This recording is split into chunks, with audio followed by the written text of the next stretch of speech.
Mais je sais pas si tous les artistes ont vocation aussi à être une superstar, tu vois. Il s'appelle Pierre Demar. Bonjour Pierre Demar. Bonjour. Ah, il va super bien Pierre. Pierre Demar. Salut, c'est Pierre Demar. Pierre Demar. Retenez bien son nom, car vous n'êtes pas prêt de l'oublier. À seulement 21 ans, Pierre vient d'obtenir la révélation masculine aux Victoires de la musique et entame sa tournée à travers toute la France et la Belgique. Docteur.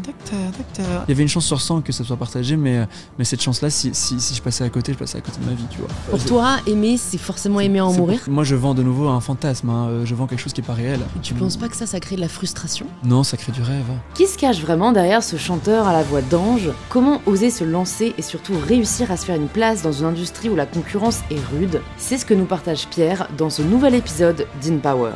Quand est-ce que tu te diras que t'as réussi ? Pendant 3 ans, j'étais une fraude, tu vois. En fait, j'avais aucune raison de me dire que ce que je faisais était bon ou non. Pita a quand même rebattu les cartes de l'industrie de la musique. Mais c'est fou, hein. Les gens se lassent hyper vite. Ça fait peur. En tant qu'artiste, tu te dis, mais en fait, ils vont me kiffer 6 mois et puis après, ça sera fini. Je suis là, genre 30 secondes avant le direct, et je me dis, qu'est-ce que je fous là ? Pourquoi je fais ça ? Pourquoi je me torture, tu vois ? Et je suis ravie de vous inviter à rejoindre ma conversation avec Pierre Demar. Mais écoute Pierre, bienvenue. Merci Louise. Bienvenue sur InPower, je suis ravie de te recevoir. J'ai pas envie de trop... Enfin, de quoi on va parler, les gens s'en doutent. J'ai envoyé quelques DM à ton frère. Bien sûr. Je me suis dit, tiens, c'est marrant, c'est vrai que pour une fois, j'ai accès à la famille, tu vois, de mon invité. Et j'ai bien envie de lui demander ce dont il n'a pas encore tellement parlé en interview. Ouais. Donc, au final, on va parler quand même beaucoup de musique. Parce que cool. de ce qu'il m'a dit, les médias, en fait, parfois te parlent de tout sauf de ça. Bien sûr, ça c'est récurrent. C'est quand même bien dommage. Ici, on est parlé de ce dont... Enfin, on est ici pour parler de ce dont tu as envie. On va parler d'inspiration, de créativité, de mode. Mais avant tout ça, Pierre, est-ce que pour les personnes qui te connaissent pas encore, tu peux te présenter de la façon dont tu le souhaites ? Très bien. Alors, je vais me présenter par des mots. Donc, je m'appelle Pierre Demar. On dit Demar d'ailleurs, parce qu'en France on dit souvent Demer, mais c'est Demar, M-A-E-R-E. Et j'ai 21 ans, je suis belge, je suis né à Bruxelles et je suis auteur, compositeur, interprète. Ça c'est ce qui me définit le plus facilement, je pense, aujourd'hui, c'est le plus évident. Et donc je fais de ma vie, je fais de la musique ma vie. Et c'est trop bien, ça fait 2 ans que c'est comme ça et que j'en vis. Dans ma musique et dans le perso que je suis, pas que j'endosse un rôle ou quoi, mais mon personnage, c'est moi, il est très romantique. On pourra parler d'amour si tu veux. Tes chansons parlent beaucoup d'amour. Donc en fait, si on parle de musique, on va parler d'amour. On sera obligé. Très excessif aussi, un peu mais gentiment excessif. Hein. Voilà, j'aime bien vivre les choses passionnément, tu vois, avec beaucoup de passion. C'est comme ça que je me décrirais, sensible sans doute, bien sûr. Un peu frimeur, tu vois, un peu flexeur aussi. Ça fait partie du personnage, mais c'est pas méchant. et voilà, c'est tout ça à la fois. Et puis, c'est déjà pas mal. Ensuite. T'as toujours été ce garçon passionné, cet homme passionné. Depuis toujours, j'ai l'impression de vivre à fond, quoi. À chaque fois, ne jamais me limiter en fait à quoi que ce soit au regard d'un autre ou alors des craintes. J'aime bien outrepasser mes craintes. Ok. C'est quoi la première fois où tu as ressenti le moment où tu es allé au-delà de tes peurs ?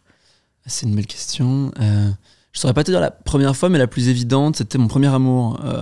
C'est très tard qu'il est arrivé, j'avais 18 ans, tu vois. Bienvenue au club.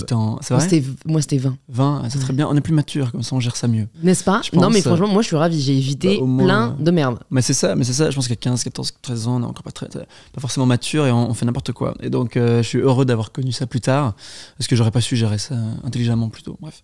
Et donc, j'avais 18 ans, en terminale, donc. Et je tombe amoureux pour la première fois. C'était un garçon. Et avant ça, je m'étais toujours interdit l'amour parce que je savais que j'aimais bien les garçons, mais je voulais pas en parler. Pas que j'en ai souffert ou quoi que ce soit, on m'a jamais discriminé par rapport à ça, mais je me suis protégé en fait. Et je me suis dit, tiens, j'en fais pas un sujet de conversation jusqu'au jour où je suis à l'aise avec ça et avec tout le monde qui est autour de moi, tu vois. Et donc bref, à 18 ans, je me rends compte que je tombe amoureux et que autant une orientation sexuelle, ça peut se cacher encore, mais l'amour, c'est trop fort, tu vois. Et donc, la première fois que je suis sorti un petit peu de ma zone de confort, entre guillemets, ça a été toute cette période-là, en fait. Il y a eu plein de pas qui ont été franchis, qui étaient des pas énormes pour moi, qui ont été franchis à ce moment-là. D'abord déclarer cet amour à la personne droit dans les yeux, en vrai, de vrai. Bon, ça n'a pas été rendu, mais c'est pas très grave, parce qu'en réalité, même si la relation n'a pas existé, ça a tellement changé ma vie sur le moment et dans la façon dont je me percevais moi-même. Et j'ai gagné cette liberté de pouvoir être qui j'étais, vraiment. Voilà, je suis sorti de ma zone de confort quand j'ai dit à mes parents, bien sûr. Je tremblais, quand j'ai dit à mon père, on était au restaurant à 2, en Bretagne. Et je pense que ça a duré... Je lui annonçais ça, mais je lui racontais une histoire, toute mon histoire d'amour, jusqu'à ce que je dise que c'était un garçon, si tu veux. Ça a duré 1 heure et j'étais tremblant. Et ça, c'était la première fois vraiment que. Maintenant, je suis sorti souvent de ma zone de confort. Quand je fais un plongeon à la piscine, par exemple, à l'école, parce que c'est obligatoire et je déteste ça. Ah ouais. Mais. J'ai pas eu les plongeons, moi. C'est vrai? Ouais. T'as beaucoup J'ai de eu la chance. piscine, mais pas le plongeon. C'était ma phobie, je faisais des plats, Ouais. mais royaux, quoi. Et quand tu dis cet amour n'a pas été rendu, est-ce que c'était une personne qui était aussi homosexuelle ? Est-ce que c'était une personne qui... Enfin, tu vois, parce que je me dis ça, c'est quand même une particularité que les homosexuels doivent un peu affronter. Bien sûr. C'est genre le rejet parce qu'en fait, ils aiment l'autre sexe, absolument, tu vois. Ce absolument. qui est un peu dur au-delà du rejet. Bah, dans ce cas, je pense qu'il était hétéro, ouais, en effet. En tout cas, c'est ce qu'il m'a dit, donc je le crois tout à fait. Et ça t'a pas blessé plus que ça? C'est marrant, t'en parles. Si, non, Ouais. mais bien sûr. En fait, tu sais, avec le temps, tout semble plus fade, pas fade, mais un peu plus joli, quoi. Ouais. Mais c'est comme quand je parle de l'école, j'ai l'impression que c'était tranquille alors que j'ai détesté ça. Mais lui, donc, comment expliquer ça? J'étais obsessionnel, en fait, tu vois, ça m'est arrivé que 2 fois dans ma vie, ça, mais c'est quand il y a une sorte d'idéal qui se présente à moi et un truc que j'ai fantasmé toute ma vie, pas sexuellement du tout, hein, mais vraiment une aura, quoi.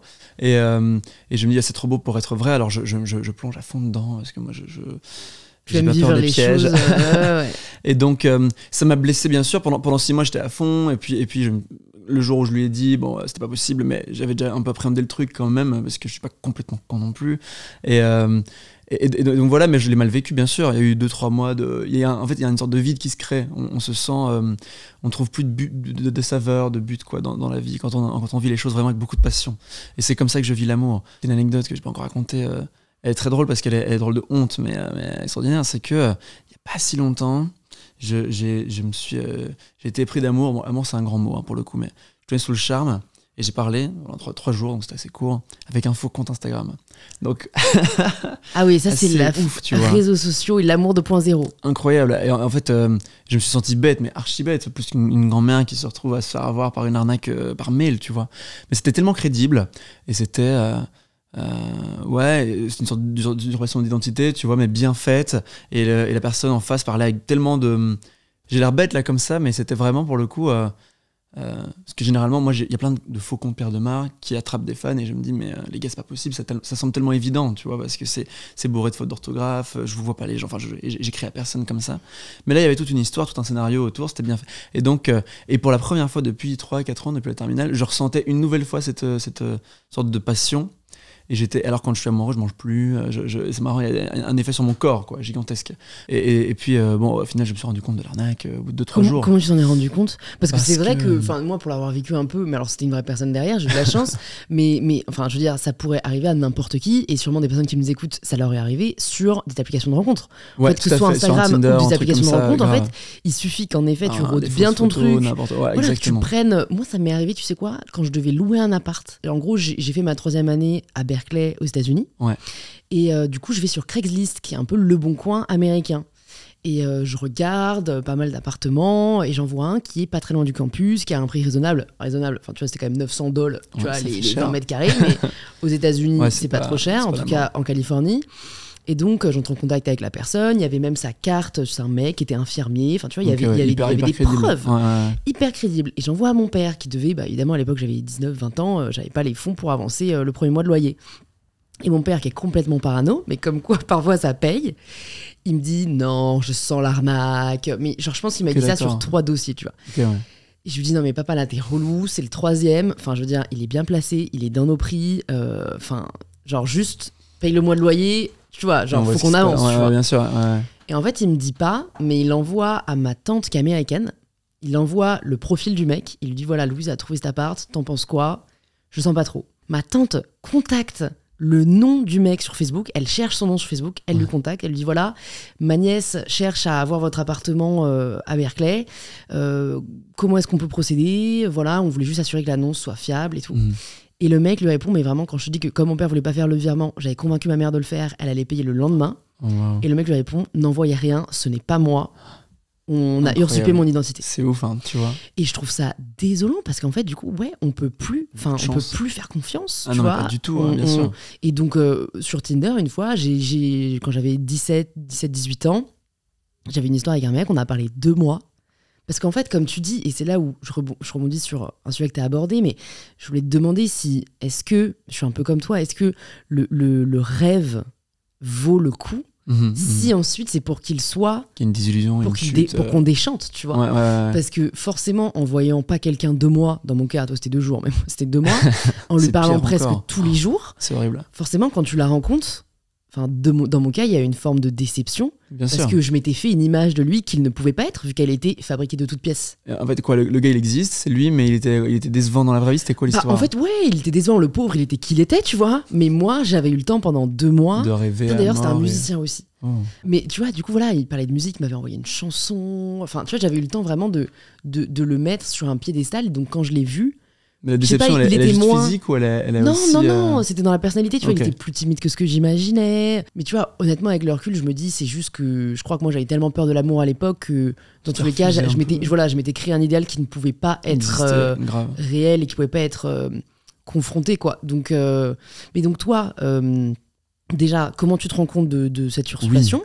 Et après, tu me diras pour le premier, si jamais, après coup, tu t'es dit, en fait, c'est fini, je me fais plus de films. Parce que d'un autre côté, c'est cool les films, tu vois. Donc J'adore les films. Moi, j'adore. Ouais. Je pense que je continuerai de m'en faire jusqu'à la fin de mes jours, parce que ça crée des instants de rêve. Après, il y a une désillusion, mais c'est toujours fixé dans le temps. Au final, on sait que mais la c'est pour la désillusion vie. est inférieure Ah non, elle est au très dure. plaisir que te procure le rêve. Je pense sinon tu le continuerais pas, en fait. Peut-être pas, t'as raison, c'est une question d'équilibre. Je pense qu'elle est très très forte, hein, la désillusion. Vraiment, tu tombes de 153 étages et c'est dur, mais ouais, le moment qui précède et le moment de rêverie et d'idéalisation, de projection, il est tellement beau que je pense qu'on se permet à chaque fois de rêver à nouveau. Et il y a ce truc trop beau pour être vrai. Et j'aime pas cette phrase, comme l'homme pâle le dit. Hein. Mais en même temps, elle est un peu réelle, quoi. En tout cas, dans le cas de chacune de mes aventures, quand c'était trop beau, quand c'était trop bien, ça n'avait pas lieu d'exister. Et donc, comme moi, je m'en suis rendu compte, en fait, je suis un grand stalker, tu sais, et on est tous des grands stalkers, je pense. On ne le dit pas, mais... J'aime bien les gens qui mettent dans leur bio Welcome Stalker. Ouais, Welcome C'est trop Stalker. vrai. C'est vrai, mais bien sûr, on est... Et donc j'ai fait mon enquête. Et la première fois, j'ai mené l'enquête 2 fois. Une fois avant de lui parler, parce qu'en fait, j'y croyais pas trop à l'histoire. C'était un joueur de foot, je dirais pas qui évidemment, mais semi-pro, quoi. Il y a un truc. Et moi, il y a un fantasme autour de ça. Je me dis, mais ça change de ce que je connais, en fait. Bon, un joueur de foot, est-ce que c'est intéressant? Ça peut l'être ou non, tu vois. Mais ça change. Et à la base, c'est pas du tout, c'est pas une figure qui m'attire, mais je trouvais ça marrant, quoi. Et parce que quand je sors en boîte, tout ça, il y a un certain profil qui revient souvent, et aujourd'hui, je me rends compte que c'est peut-être pas ça dont j'ai envie pour moi. Et donc voilà, ça me semble incroyable. Et j'y crois pas d'abord, et donc je lui dis, j'y crois pas trop, ça. Et puis je lui dis, écris-moi depuis ton compte public, alors, parce qu'il écrivait avec un compte privé.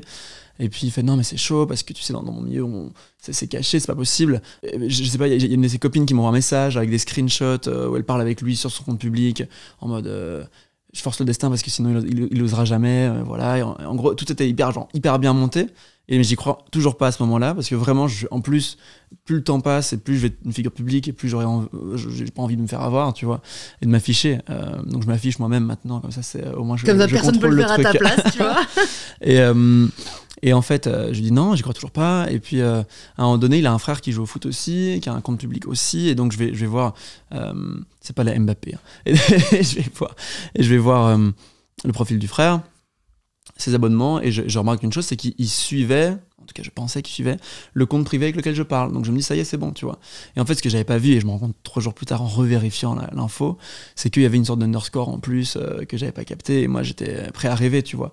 Et quand t'es prêt à rêver, tu fais pas attention à ce genre de choses parce que tu te lances direct. Et donc un peu ouf comme histoire. Et je me dis, mais quel était l'intérêt? Parce qu'on a parlé, pendant 2-3 jours, c'est pas très grave, tu vois. J'ai pas eu le temps d'être fou.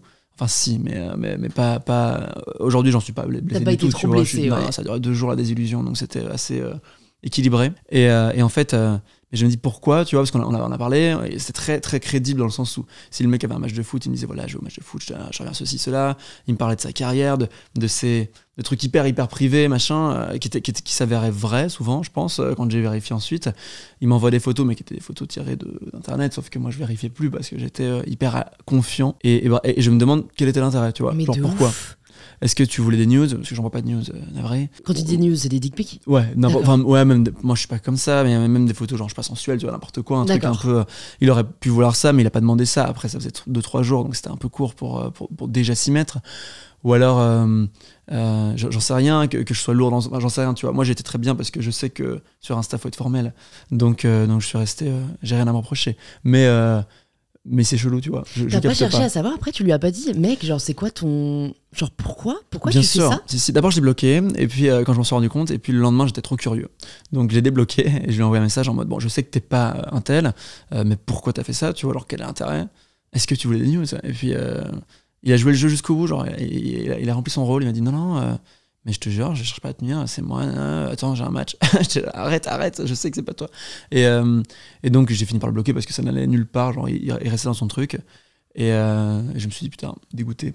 Mais c'était court et pas très grave. Mais c'est marrant comme histoire. Et ça m'a montré à quel point il faut que je me méfie, mais c'est pas que moi, tout le monde, quoi. Mais on le dit souvent, mais on n'est pas forcément confronté à ça. Mais vraiment, Internet, en tout cas pour l'amour, même pour les sortes de rêveries, enfin c'est dangereux, quoi.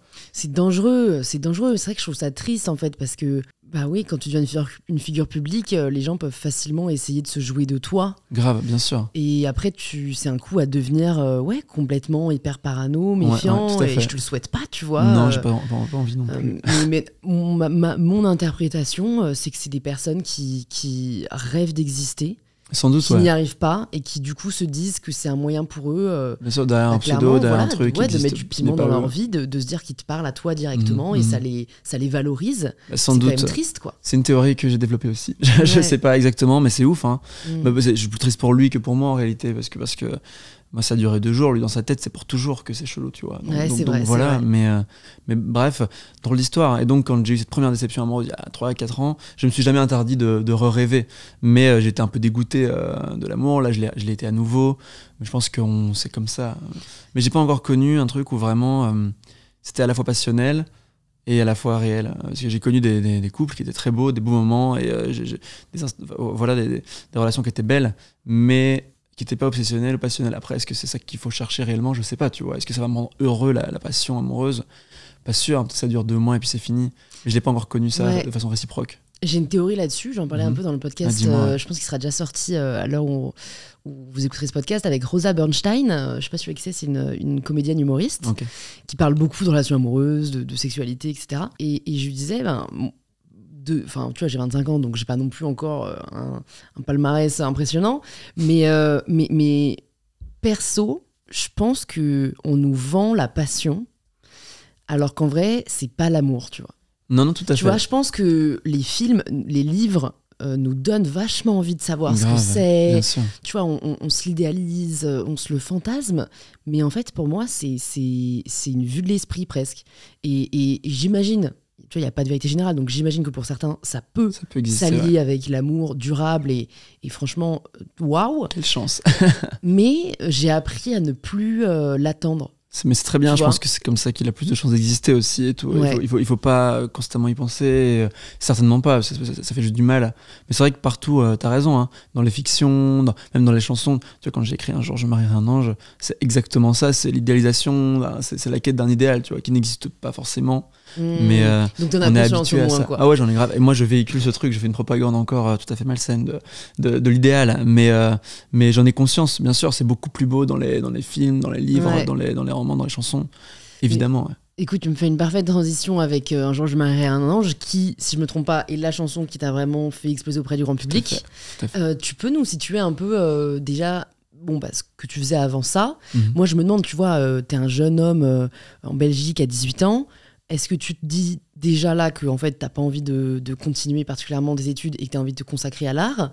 Est-ce que tu continues, tu fais ça en parallèle? Enfin, comment ça se passe? Et qu'est-ce qui t'amène ensuite après à te lancer un peu sur les réseaux? À 18 ans, j'étais en photographie en fait, aux Beaux-Arts d'Anvers, parce que j'ai 2 passions, enfin 2-3 passions qui sont la musique d'abord, centrale, la photographie et la mode aussi, j'aime bien.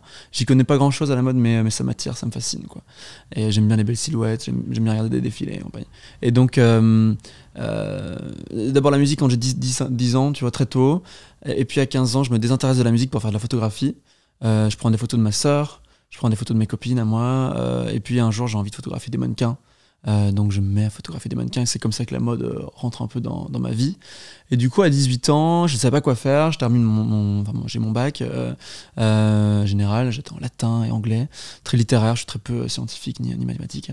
Et je me dis très bien, je fais de la photo, ça m'amuse, je n'étais pas encore revenu forcément à la musique, faisons de la photographie à Anvers, donc qui est une belle école parce que c'est hyper réputé pour la mode. Anvers, ils ont fait les Dries Van Noten, Margiela et compagnie sont allés là-bas. Okay. Et donc dans ma tête, dans mon idéal de nouveau, j'y vais pour rencontrer des créateurs, faire des photos avec eux, shooter leur création et tout ça. Et donc je fais 1 an là, mais je suis pas du tout convaincu de la formation sur place parce que aux Beaux-Arts, je fais pas de généralité, mais aux écoles d'art en général, en photographie en tout cas, et je pense que c'est la même chose dans plusieurs domaines. Aujourd'hui, c'est hyper contemporain, c'est un peu branlette en fait. Il y a un truc quand même où je trouve qu'on raconte plein de choses, mais ça pas les mains dedans. Ouais, mais pas trop les mains dedans en fait. Et quand je voyais les photos de mes collègues, je trouvais ça très moche. pas toujours, pas toutes, mais je trouve pas ça génial. Le niveau photographique, en fait, c'était plus vraiment raconter, cela raconter, et c'était plus une histoire de posture que de fond. Et je les voyais tous avec leur roulet, leurs cheveux rouges, il n'y a pas de souci, mais ça fait pas de vous des Van Gogh, tu vois. Et en fait, il y avait vraiment une question de c'est plus de quoi j'ai l'air que ce que je fais. Et donc, j'aimais pas ça, et la formation, elle était pas mauvaise en soi. Mais moi, tu sais, j'aime bien ce qui est beau, j'aime même bien quand c'est kitsch, les excès de beauté, ça me parle en fait. Et là-bas, aux Beaux-Arts, c'est une approche contemporaine, quoi. C'est plus l'esthétisme en fait. On court plus derrière la beauté, on court derrière un message, une histoire à délivrer. Moi, j'aime bien associer les deux, ou alors juste la beauté. Tu vois, la photo de mode, c'est parfois juste la beauté, mais quand c'est bien fait, quand les lumières sont merveilleuses et la pose est gracieuse, c'est plaisant en fait. Donc bref, Anvers ne me plaît pas tant que ça. Et à ce moment-là, dans ma vie, comme je m'ennuie un peu, je me remets en parallèle à la musique et j'écris pour la première fois une chanson en français. Parce qu'avant ça, j'écrivais toujours en anglais ou alors en yaourt quand j'étais plus jeune, tu vois. Pourquoi ? Parce qu'il y a une distance avec l'anglais qui te rassurait ? Ouais, exactement. C'est une question de pudeur et aussi une question de... Tu sais, quand j'avais 13 ans, je trouvais le français, c'était très ringard en chanson. C'est sûr, hein. Mais de toute façon, quand tu essaies de traduire 2000, tu vois, Candy Shop de 50 Cent, bon, de toute façon, je dis ça, c'est pas le plus grand compositeur de tous les temps, mais c'est pas possible. C'est pas possible. Non, évidemment. En fait, l'anglais permet une liberté et une sorte de coolitude à l'anglais, en musique en tout cas. Et en français, c'était pas comme ça à l'époque. Et moi, j'avais cette image du chanteur de variété avec sa guitare sèche et une sorte de chapeau horrible. Et je pouvais pas, quoi. Et puis, Stromae est arrivé. Et j'ai trouvé qu'il a modernisé, il a quand même donné un souffle assez nouveau à la langue française chantée. Et donc, il y a la combinaison de ça, en fait. Moi, j'ai été de moins en moins pudique, en fait. Et j'ai été prêt à un moment donné. Vulnérable. Vulnérable, à être vu, entendu dans ma langue à moi, à ce que mes parents comprennent ce que je dis aussi, tu vois. Et j'avais une meilleure image de la langue française en chanson. Et donc, je me suis mis à chanter en français. Ça, c'est en 2020, tu vois. Donc premier hyper récent. C'est tout récent. Ça fait 2 ans, 3 ans maintenant. Ça va très vite. Mais donc, premier confinement, tu vois, Covid, mars 2020. Et j'écris une chanson en français. Je la publie. Elle s'appelle Potins Absurdes. Et elle parle donc un petit peu de ce monde des potins, de l'école, du collège et tout le monde qui a toujours... En fait, ça parle de la légèreté parfois avec laquelle on traite certains sujets très graves, tu vois. Et donc, je dis, et puis on se demande si un tel n'a pas le sida, machin. Et puis, dis-moi Pierre, aimes-tu les garçons ? C'est comme ça que j'ouvre la chanson. Et bref, j'écris ce morceau, tu vois, mais donc hyper frontal comme écriture et tout ça à ce moment-là. Et je me délivre un peu pour la première fois. Bref, le morceau sort sur les plateformes pour la première fois aussi, sur Spotify et compagnie. Ça coûte 10 balles par an, n'importe qui peut le faire, ça. Et je suis repéré par un certain Théo Otuki qui bosse chez 5-7, chez Vagram, qui est une maison de disques parisienne, qui a Orelsan, Philippe Catherine et compagnie, donc des beaux noms qui me plaisent. Et il m'écrit sur Instagram parce qu'il est tombé tout à fait par hasard sur mon morceau sur Spotify à travers des playlists algorithmiques. Et il me dit que ça lui a plu. Il y avait déjà l'image parce que j'accordais beaucoup de son à l'image, donc tu vois, j'avais ce bagage un peu de l'image sur le dos, de la mode. Je suis dans une sorte de chemise Valentino fripée en satin, dans une baignoire, il y a un truc un peu kitsch mais cool. Mais donc ça, je t'arrête juste là-dessus. Tu le fais tout seul, la réal, l'écriture, l'écriture tout seul. Et j'ai un grand frère, donc on en parlera, mais Xavier, qui m'aide sur le mix à ce moment-là. Il faisait pas de prod avec moi à ce moment-là. Là, il a rejoint un peu le wagon, mais avant ça, je faisais ma prod tout seul et lui mixait, il m'enregistrait, et on finissait le produit à deux, tu vois.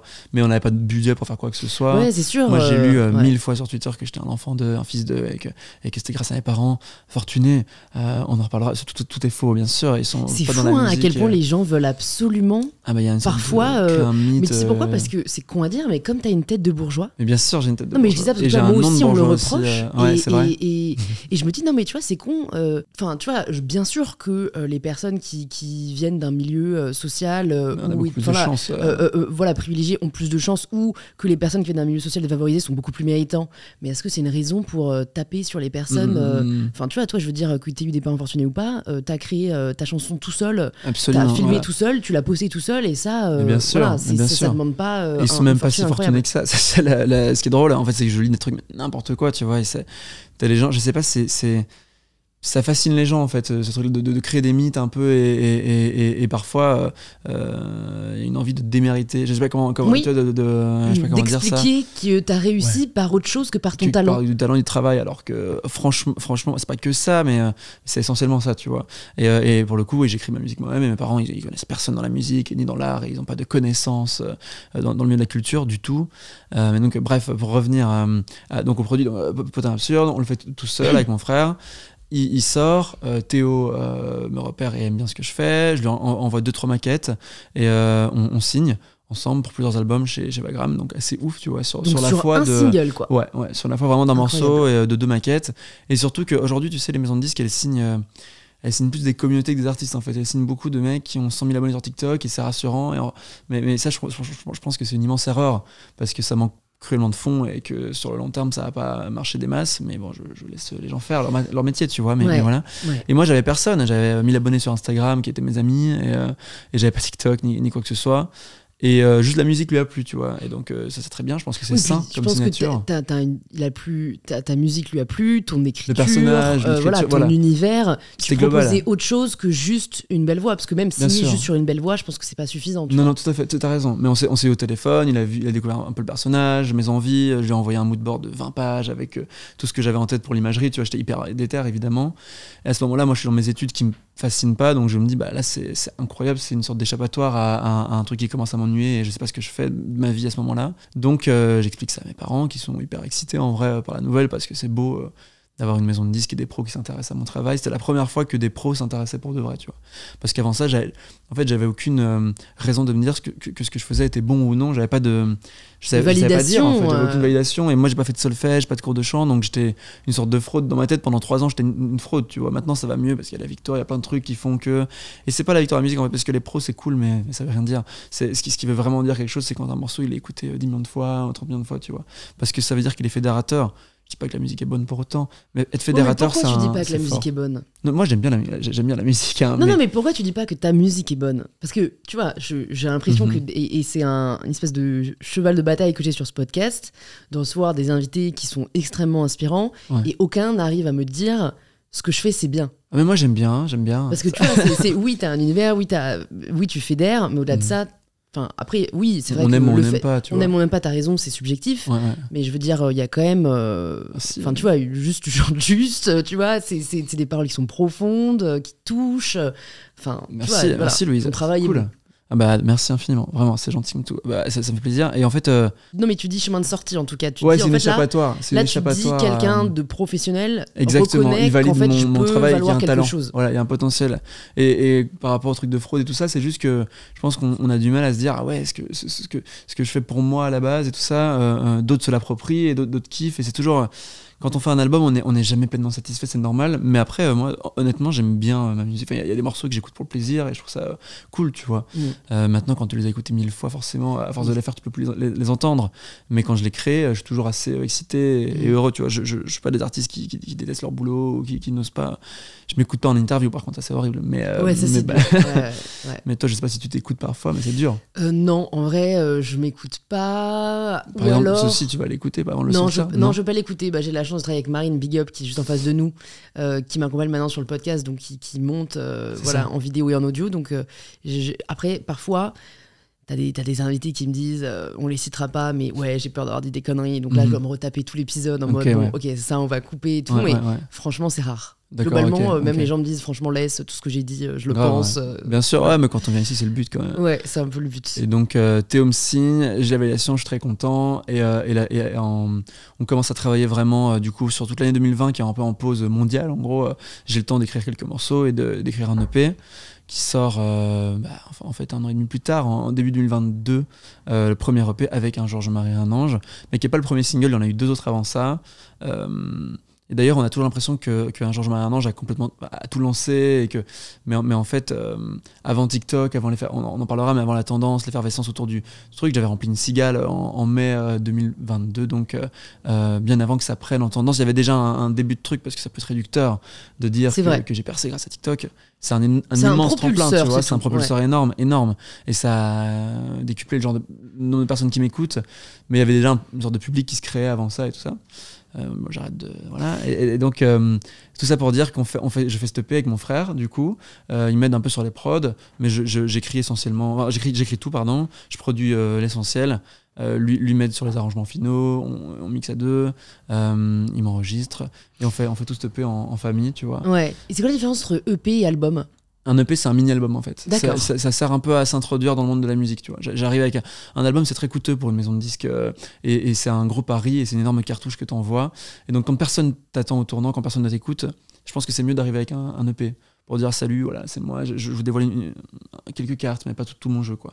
Et fondamentalement, ça change quoi concrètement? Ça veut dire qu'il y a moins de promos autour, ça veut dire qu'il y a moins de... Est-ce qu'il est distribué? Est-ce que c'est qu'online? T'as du physique aussi, tu fais un peu ce que tu veux hein, avec un EP, mais t'as du physique aussi, nous on a fait des vinyles et compagnie, mais ce qui change...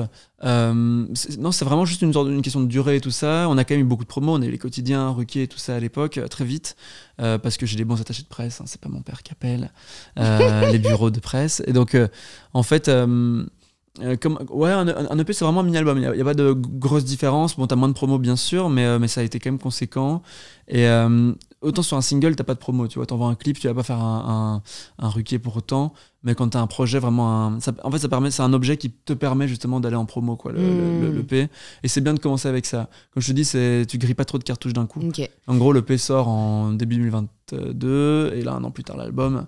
Et entre-temps, un Georges Marie et un ange qui a eu 2 vies, une première vie en radio, qui a duré 6 mois sur les grosses nationales, tu vois, Virgin, enfin, Europe 2 maintenant, RTL2, France Bleu, tout ce truc-là, qui ont été assez en vrai avant-gardistes, et c'était cool parce qu'ils étaient là très, très tôt. Et puis ensuite, l'été dernier, en juillet, sur TikTok, il y a une reprise de Nardo qui reprend le morceau et qui lui rend un petit peu toute sa tendresse, tu vois. Je sais pas comment dire ça, mais il rend justice à la douceur du titre parce qu'il fait un piano-voix, qu'on comprend très bien les paroles pour le coup, et que on fera l'amour dans les nuages, tout ça, c'est une sorte d'idéalisme romantique, je sais pas comment dire, d'idéal romantique. Ouais, je trouve qu'on en est beaucoup plus conscient en fait sur sa reprise. Et donc la France, la Belgique et compagnie sans l'entiche se prennent d'affection pour cette chanson. Et lui, Nardo, c'est un chanteur ?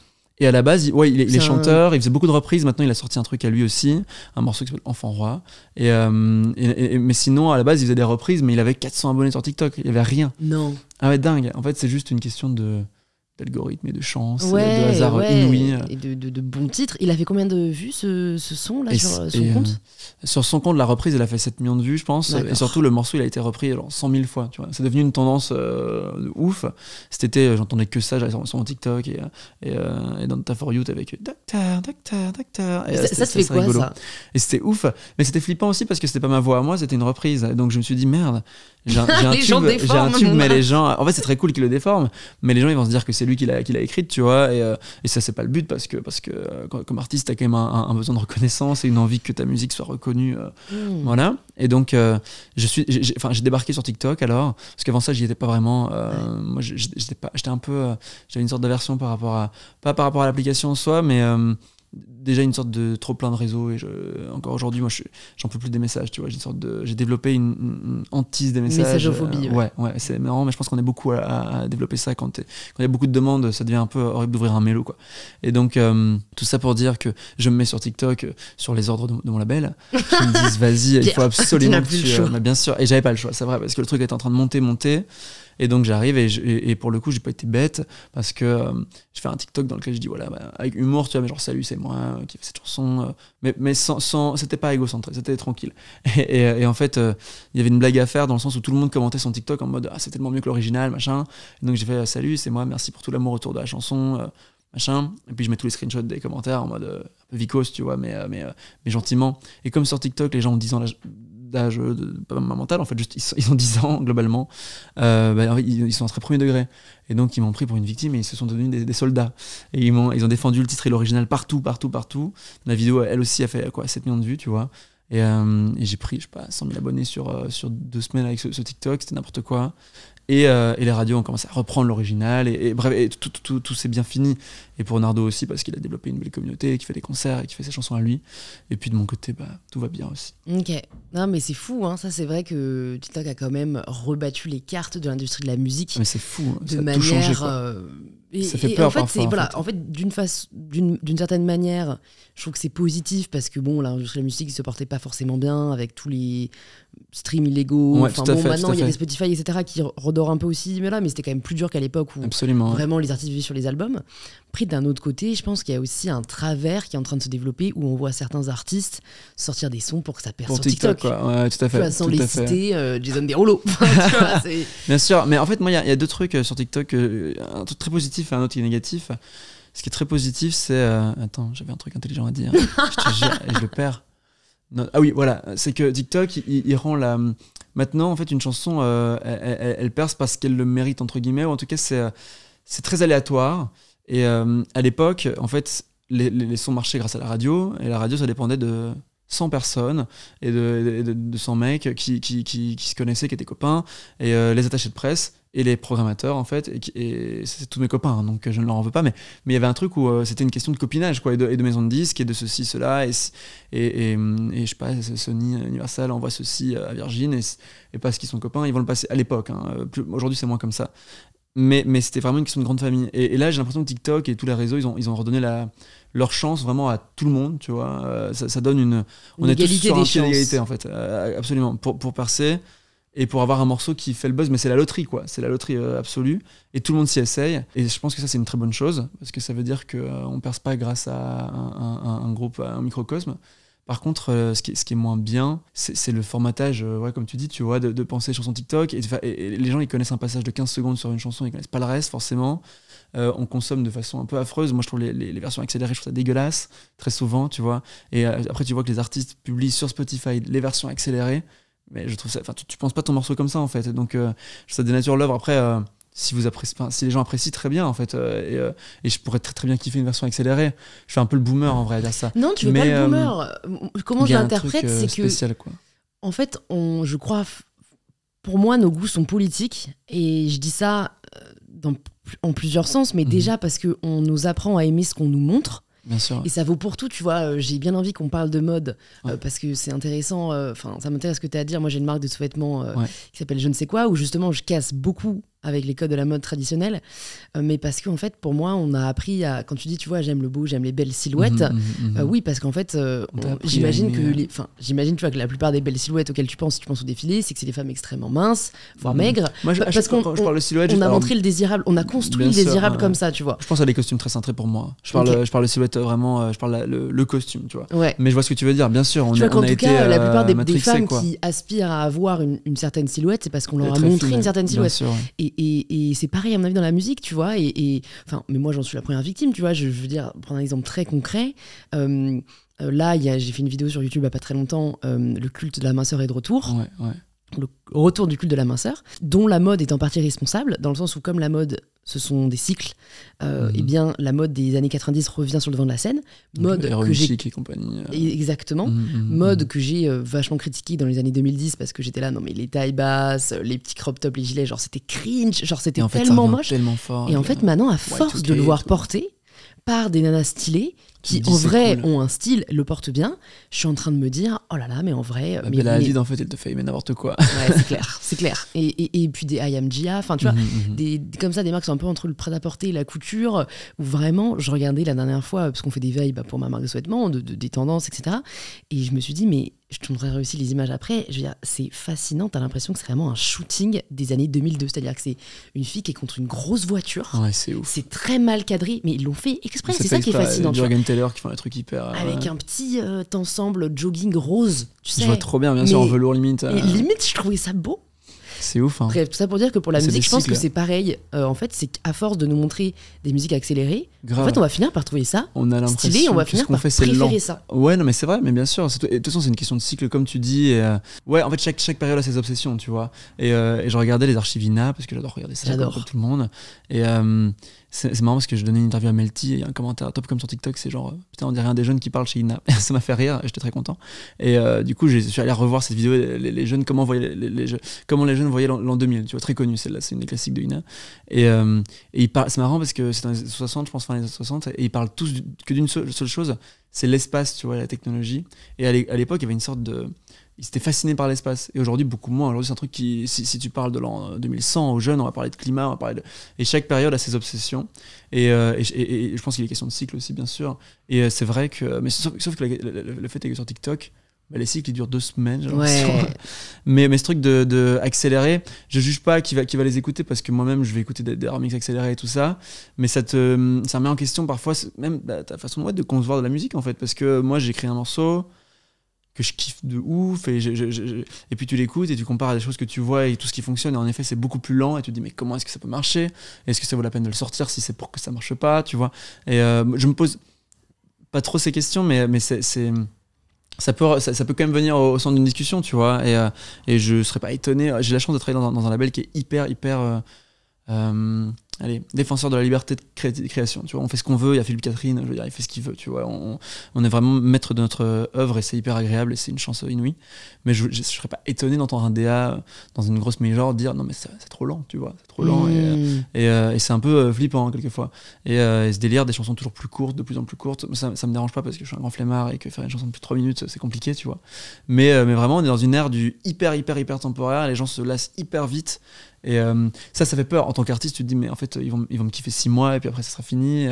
C'est pour ça qu'il faut arriver à générer aussi un truc humain et que ce soit plus fort que Ouais. l'œuvre, que ça dépasse l'œuvre. Mais c'est fou parce que t'as totalement raison, et puis c'est vrai dans tous les univers, mais j'avais l'impression de l'extérieur que les artistes étaient assez préservés de cette recherche de la rapidité, de ce rythme effréné, dans le sens où tu vois un Orelsan, je sais pas combien de temps on a attendu son album, Bien sûr. mais on l'a grave. attendu, hein. Parce que Big c'est Flo et Orelsan. Oli, ils ont arrêté pendant aussi 2 ans, un truc Ouais, comme bien ça. sûr. Non, mais Stromae, il a j'ai- 8 ans de pause. 8 ans de pause, Mais parce j'ai que l'impression ce sont, que... Orelsan, Stromae et tout, tu vois. Ils peuvent se le permettre parce qu'ils ont une fanbase qui est tellement acquise. Et, c'est Pour toi, énorme. ça dépend de la puissance de la fanbase? Je pense que quand tu commences, en tout cas, il faut redoubler d'efforts pour arriver à être régulier et constant. Moi, j'ai pas envie. Moi, j'ai qu'une envie, c'est de prendre 2-3 ans pour faire le deuxième et pour qu'il soit meilleur encore, tu vois. Mon premier album, je l'aime bien et tout, mais c'est un 13,5. J'aimerais que le deuxième soit un 16, tu vois. Et pour ça, il faut prendre le temps. Il faut prendre. Mais en fait, aujourd'hui, avec les plateformes et tout, les plateformes, elles veulent tout le temps être nourries constamment. Spotify et tout, ils demandent de la nouveauté. Et donc, le label même si c'est un super label, ils vont pousser à ce qu'il y ait une réédition dans 6 mois, dans 1 an, avec 5 titres de plus, pour une sorte de réapprovisionnement. Comment on dit ça, Ouais, mise à jour. Ouais, mise à jour en rayon, tu vois, aussi en physique, parce que pour les fêtes de Noël et tout ça. Et tout C'est un peu pareil pour les livres. Et c'est comme pour les livres, J'ai tu écrit vois. un livre, donc j'ai Il faut l'édition le sortir à la premium. bonne période, une édition premium, tu vois. Et en fait, est-ce que ça a du sens de faire une réédition pour mon album alors que j'ai même pas de brouillons qui n'ont pas été utilisés ou quoi? Tout ce que j'ai écrit, ça a été. Tu vois. Pour moi, ça a du sens. Enfin, si je prends le cas de mon livre, pourquoi je l'ai fait? C'est parce Ouais. qu'il était en rupture de stock. Ouais, d'accord. Dans ce Donc en cas-là, fait, tu bien peux plus sûr. le trouver sinon, quoi. Mais tu peux en refaire un stock. Oui, c'est sûr, mais donc à ce moment-là, autant pourquoi faire pas un en truc nouveau, refaire quoi. un. Ouais, bien sûr, avec en des l'occurrence, ajouts, moi, la mise en page, j'étais pas fan, donc je suis contente de Très bien. pouvoir en avoir Ok. refait Dans ce cas-là, une. bien sûr. Ouais, tu fais des corrections, tu fais des Mais ajouts. sinon, t'as raison. Moi, je suis totalement de l'école. Et On prend le temps, honnêtement, quoi. je pense que la vie nous donnera raison. Je pense aussi. Je préfère prendre 2 ans pour écrire un livre ou 3 ans Donc, et qu'il t'es soit pleinement fier vraiment et bien abouti, ouais. et qui dure et qu'il ait Bien voilà, sûr, un bien sens, sûr.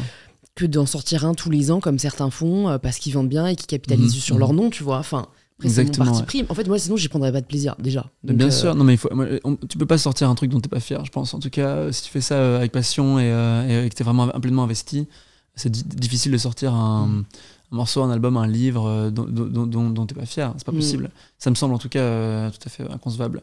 Même si tu vois des défauts, c'est normal. Tu peux jamais être pleinement satisfait. Ouais. Mais il faut qu'il y ait une base très solide. Et donc voilà.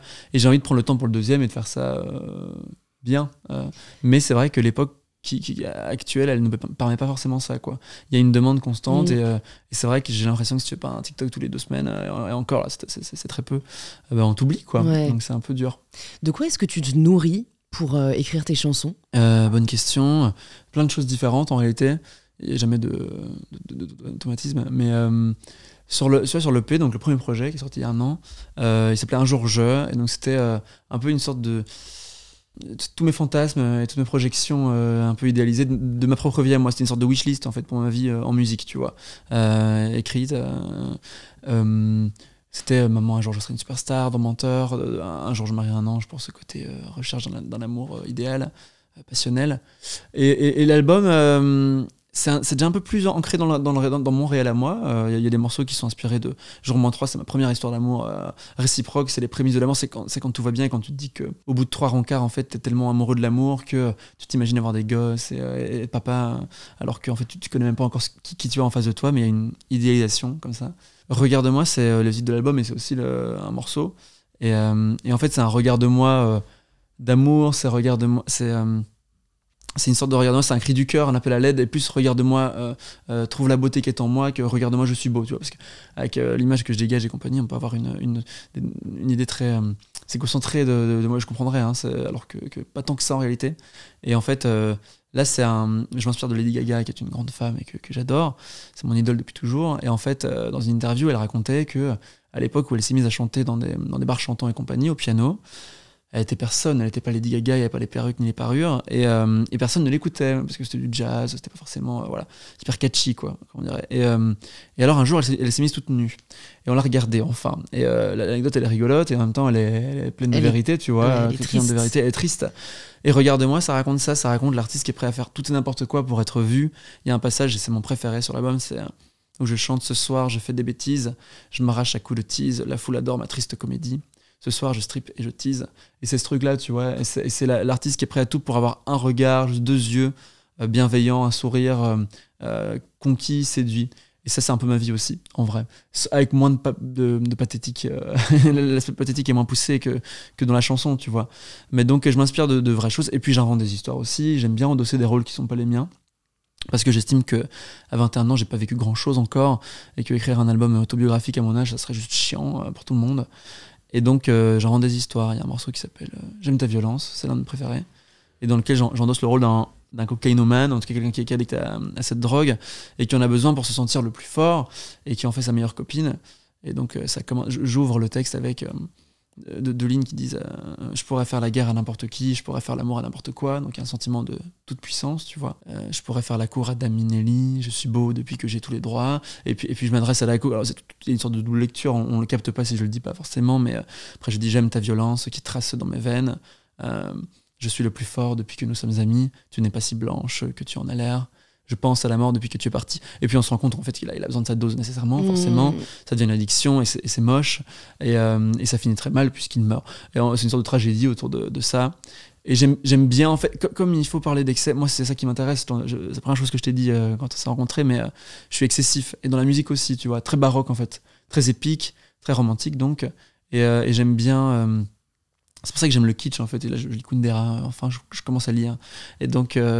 je lis L'insoutenable légèreté des lettres. Absolument, j'en suis au tout début, tu vois. Et il parle du kitsch, il en parle très bien. Et j'aime bien cet excès de beauté, en fait, cet excès les excès de tout. Pour rendre une histoire captivante, il faut qu'elle soit excessive.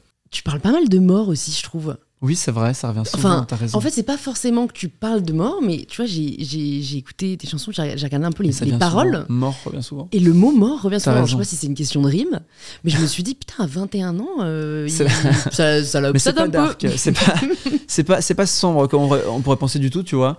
C'est de nouveau la mort, ça fait partie du champ lexical quand même du romantisme en fait et des excès. Et il y a rien de plus excessif que la mort. Y a rien de plus excessif que la mort. Et j'aime bien. Et quand je parle d'amour, je dis souvent amour à mort, tu vois. Parce que c'est ça l'amour. Enfin, Pour toi, aimer, c'est forcément aimer en c'est mourir. pour toujours. En fait, c'est pour toujours. Mais c'est pas vrai. Hein. C'est comme on en parlait tout à l'heure. Moi, je vends de nouveau un fantasme. Hein. Je vends quelque chose qui est pas réel. Mais parce que le rôle d'un artiste, c'est pas de vendre du réel. Et c'est pour ça que j'aime pas l'art contemporain. Tu vois. Moi, j'aime bien l'art qui vend quelque chose qui n'est pas possible d'atteindre dans la vie de tous les jours. Tu vois. Et tu penses pas que ça crée de la frustration? Non, ça crée du rêve. Ok. Ça crée du rêve. Ça peut avoir des retombées frustrantes, bien sûr, comme je les ai vécues. On l'a tous les deux vécues. Mais moi, je pense que, tu vois, moi, j'aime bien Willy Wonka, j'aime bien les personnes, David Bowie, les dandies qui nous font rêver et qui nous invitent dans un monde qui est merveilleux, qui est fabuleux, qui n'existe pas forcément dans la vraie vie, mais c'est à ça que ça sert aussi. Un artiste, je trouve. En tout cas, moi, ma mission, c'est de vendre du rêve. Je l'ai dit partout, mais vraiment, j'ai l'impression d'être né pour ça, quoi. Et donc, quand je parle d'amour à mort, ça vend du rêve, tu vois. Ça peut être bien ou non. Hein. Mais dans Jour -3, justement, donc, ce morceau sur les prémices de l'amour et l'amour pour toujours, je dis, sur le pont, j'aime bien ce qui est écrit, je dis rien ne va trop vite pour un cœur amoureux. Je suis de ceux qui rêvent d'amour à mort sur un ciel bleu. Rien ne va trop vite pour un cœur amoureux, je suis de ceux qui rêvent, moi. Et en gros, ça, c'est tout à fait moi. Genre, on pourrait mettre Pierre, synonyme rêveur. Ouais, rêveur, et absolument. C'est tout à fait moi, et ce truc de se permettre de rêver, en fait, s'autoriser à ça. Et en fait, rêver, c'est s'autoriser à, en effet, être frustré après, derrière. C'est ça, en fait. Mais le rêve, il amène à la frustration, mais il amène aussi aux plus grandes joies, quoi. Et il n'y a rien de plus excitant quand on construit une maison, quand on fait sa déco, que de penser à la décoration. C'est pas une fois qu'on a acheté ses meubles qu'on est heureux, tu vois. Je suis totalement d'accord avec toi. Mais je sais pas, en fait, j'ai l'impression un petit peu dans tes paroles qu'il y a aussi du rêve de par une déception du réel. Oui, c'est aussi une échappatoire, c'est vrai. Mon réel, pourtant, il est assez beau. Hein. Franchement, je mène un peu une vie de rêve, en tout cas de l'extérieur. Je pense que tout va bien et moi Oui, nous, ce qui nous intéresse, c'est de l'intérieur. mais j'ai peu de trauma, j'ai beaucoup de chance en fait. J'ai vraiment beaucoup de chance dans la vie. Je suis allé voir une énergéticienne il n'y a pas longtemps. Ok. Donc déjà, la démarche, c'est que tu n'étais pas au max de ta forme. Mais si, en fait, c'était un luxe. C'était une curiosité. Tu vois, c'était une curiosité. J'ai un copain qui est réalisateur et qui m'a dit mais tu dois absolument aller voir cette femme, elle est merveilleuse, elle a changé ma vie. Et comme je commence à gagner des sous, j'ai envie de tester des plaisirs que je pouvais pas me permettre autrefois, comme des massages ou des trucs de bien-être, tu vois. Et donc l'énergéticienne, ça m'a donné envie. Et j'y suis allé, et la première chose que je lui ai dit, c'est je sais pas pourquoi je suis là. C'est vrai, le client le plus convaincu de l'histoire. Ouais, le mec, vraiment, qu'est-ce que je fais? Non, je lui dis, j'ai pas vraiment de trauma en fait. Je dis, bon, il y a quelque chose on peut aborder certains points. Voilà, je lui dis des points précis, mais très pudiques. Par exemple, je fais beaucoup l'amour dans le noir. Tu vois, j'aimerais bien un jour le faire à la lumière du jour, tu vois. Je parle de ça, mais je suis pas certain que je pense que c'est une question de temps qui passe et d'acceptation et compagnie. Pas sûr qu'une énergéticienne puisse y changer grand chose, mais voilà, je lui raconte 2-3 choses. Je lui parle des haters aussi, que c'est la première fois que je suis confronté à ça, parce que c'était un peu c'était le lendemain des victoires que j'étais allé. Les victoires, je me suis pas fait hater, mais c'était un peu avant, à quotidien, j'avais pris un peu cher. Et mais rien de grave, tu vois. Et donc je lui dis, bah voilà, j'aimerais bien me soucier un peu moins j'aime beaucoup plaire en fait, et donc j'aime forcément pas déplaire, tu vois. Et on parle de ça à deux, et j'y suis allé, et tout ça pour te dire que j'en suis ressorti en me disant, mais en fait, j'ai perdu mon bif. Elle est gentille, j'ai pas perdu mon bif, tu vois, parce qu'elle était intéressante et tout ça, et elle m'a fait du bien parce qu'elle m'a touché certaines parties du corps, et moi j'aime bien être touché, donc je suis allé pour ça. Mais alors à ce moment-là, tu prends un massage, c'est moins cher. Et en fait, c'était bien, mais tout va bien en réalité, tu vois, tout va bien dans ma vie. Et donc, je suis pas pour revenir à ce dont on parlait, je suis pas déçu de la réalité, mais le rêve, il permet d'aller beaucoup plus loin encore, tu vois. Et c'est comme regarder un film. Pourquoi si on regarde un film pour voir des histoires qu'on va pas forcément vivre dans la vie de tous les jours, tu vois. Oui. En fait, je te partage cette réflexion parce que je suis très ambivalente par rapport au rêve. C'est-à-dire que, historiquement, moi, ça a été mon échappatoire. Moi, c'était dans les livres. Chacun son truc. Mais donc, moi, j'ai lu, je sais pas combien de livres, dans mes 6 à 20 ans. Et en fait, je me rends compte avec le recul, déjà que ça a eu un impact négatif sur l'amour. C'est Parce vrai que, ouais, Sur parce ta vision que- de l'amour et tes sur- bah, attentes. si j'étais célib jusqu'à 20 ans, Ouais. c'est pas pour rien, tu vois. C'est qu'en fait, j'attendais Tu clairement. penses vraiment que c'est les cheval livres blanc. qui ont eu un Ouais. rôle là. D'accord, ok. Je pense que c'est intéressant. multifactoriel. Bien sûr, Tu vois, sûr, ce serait, sûr. on pourrait pas, voilà, mais je pense vraiment que ça a joué parce que, et je l'avais dit dans le podcast avec Rosa, mais moi, j'attendais d'être amoureuse avant de sortir avec quelqu'un. Et ce qui, pour le coup, moi, n'arrive pas facilement, tu vois. Ouais, je comprends, bien sûr. Mais moi parce non plus. que quand je lisais Jane Austen, c'était mais genre Ça une devait être puissance fou, de en fait. sentiment. Ouais, ouais, ouais. Je la lisais et je me disais, oh là là, mais j'ai tellement hâte du jour où je ressentirais ça. En fait, je le ressentais jamais, tu vois. Et au-delà de ça, je pense que ça peut être une prison dorée. Genre, je pense que vraiment, on peut s'enfermer aussi dans un monde un peu oisif. Ouais, un monde qui n'existe pas et où du coup le réel ne fait que nous décevoir parce que peut-être les gens sont pas assez puissants, parce que les conversations sont pas assez profondes, parce que les émotions sont moins. Et en fait, mais le réel il est chiant, moi je suis d'accord avec toi. Bien sûr, quand on regarde Gossip Girl et plutôt au collège, ça n'a rien à voir, bien sûr. Ouais, rien à voir. Évidemment. Et j'aimerais bien, tu vois, aimer le réalisme. Mais moi, que ce soit en littérature ou dans les films, le réalisme, ça me parle pas du tout. Ça m'emmerde. D'ailleurs, j'étais à Cannes Series, j'ai regardé Vernon Subutex, en plus de Virginie Despentes que j'adore. J'avais envie de partir de la salle tellement c'était brut et cru. Moi, c'est ça que j'aime pas non plus dans l'art l'écran, contemporain. C'est ça qui me parle pas tant que ça non plus. Tu vois, c'est le réel. Moi, le réalisme, justement, tu vois, c'est ça. C'est que ça fait doublant avec ce qu'on vit tous les jours et que ça m'intéresse pas parce que je le vois en fait. Même si j'ai une réalité qui est plutôt belle, tu vois, je souffre de rien, mais on est confronté à ça tous les jours et donc pour moi, justement, dans l'art, t'as raison. En fait, je pense qu'il y a un équilibre à trouver. Mais c'est se permettre de rêver quelquefois, mais c'est pas rêver sa vie, c'est pas ça, tu vois. Alors à ce moment-là, tu finis par te perdre en fait. En fait, moi parfois, tu vois, quand j'ai trop de galères entrepreneuriales ou quoi, je me dis, ok, je vais tout arrêter puis je vais écrire des livres. Puis c'est comme si c'était une espèce de solution. Mais alors que c'est pas une solution. Je suis sûre que je galérerais aussi à écrire, parce que en fait j'écris déjà, mais là je parlais plutôt de romans. D'accord. Moi, je trouve ça trop beau le fait de pouvoir écrire. Magnifique. Là, pour le coup, c'est toi qui choisis. Tu te dis que tu peux le faire où tu tu veux, tu te dis que tu peux le faire quand tu veux, que t'es maître de ton. Avec la puissance des sentiments que tu veux. Mais je pense que c'est un peu un piège, tu vois. C'est que du coup, un peu genre, je vois un peu ça comme la réalité me satisfait plus, donc je vais écrire une réalité qui me satisfait. Je vais m'évader, quoi. Ouais, tout à fait. Je comprends ce que tu veux dire. Mais. C'est comme ça qu'on lit de bons romans aussi. Tout à fait, bien sûr. Non, je pense qu'il faut savoir trouver son équilibre. J'ai pas de réponse par rapport à ça, mais non, il faut pas. Toi, t'en as jamais souffert, j'ai l'impression. Non, jamais. Non. Et c'est vrai que c'est comme si on se mettait à porter des caisses de réalité virtuelle et en fait qu'on les retirait plus jamais. Ça serait affreux. Il faut parvenir d'abord à se contenter de sa réalité, mais je pense que lire un livre, ça peut rendre une réalité beaucoup plus légère, tu vois, pour des gens qui souffrent réellement. Moi, je me souviens d'une peine de cœur. Je lis un livre, j'y pense plus le temps de 30 pages, 40 pages, tu vois. C'est vrai. Et en fait, il faut pas se dire que la vie c'est ça, mais il faut se dire que si jamais il y a un... Sweet medicine. Voilà, absolument. Ouais, c'est ça, c'est la médication douce et saine, moi je pense. Et je trouve que lire, c'est tellement... je lis très peu, hein. Mais maintenant je m'y mets un petit peu, j'ai envie de devenir un peu plus malin pour être meilleur en interview encore. Et je me dis une chose, c'est que c'est thérapeutique, en fait, ça fait beaucoup de bien. Je trouve regarder une série, c'est très plaisant, mais ça fait pas tant de bien que ça. Lire un livre, c'est vraiment... je trouve ça sain. Ça infuse un peu plus. Ouais. Pour revenir sur ce que tu as dit, Tienne, là, comme quoi t'es pudique, tu préfères faire l'amour dans le noir et tout, j'avais relevé une petite citation extraite d'un article où tu disais « Je déteste mon corps ». Pourquoi ? Enfin, pourquoi ? C'est des complexes, mais tu vois, depuis quand, pourquoi mais maintenant, je préfère largement à autrefois déjà. Quand j'étais adolescent, j'ai eu une poussée d'acné assez moche qui a duré 3 à 4 ans. J'étais un des seuls à l'école, donc c'était relou, tu vois. J'avais le doigt un peu plus gonflé. J'étais pas du tout... c'était pas horrible, mais moi, je me trouvais pas beau du tout. Mais c'est pas si mal de se trouver pas très beau à un moment donné, ça permet de développer d'autres forces. Je pense que quelqu'un qui naît très beau, il peut vite devenir fade parce que c'est une force et qu'il a pas besoin de ça il a pas besoin de l'humour, il a pas besoin pour se faire des copains, tu vois. Moi j'ai dû être drôle dans ma vie et donc c'est bien, c'est important. Mais que dire ?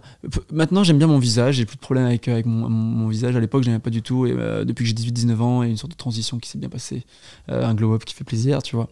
Donc ça va. J'adore ce terme. Ouais, je l'aime bien aussi. C'est trop plaisant de connaître un glow-up. Bon, il y en a qui pourraient trouver affreux, mais en tout cas aujourd'hui si on me dit t'es moche, ça me parle plus, enfin ça me dérange plus. Par contre le corps, en fait, pas que je le déteste, mais je le trouve pas, et peut-être Dieu merci, mais je le trouve pas très attirant. C'est une question aussi de standard de beauté. De standard de beauté, d'épaules. J'aimerais bien être plus épaulé, avoir peut-être des abdos. Encore que les abdos, je m'en fous un peu, mais je suis très très mince, très élancé. Je me vois ma silhouette, je la trouve très mode par exemple, et pour porter un joli costume Saint-Laurent, c'est super.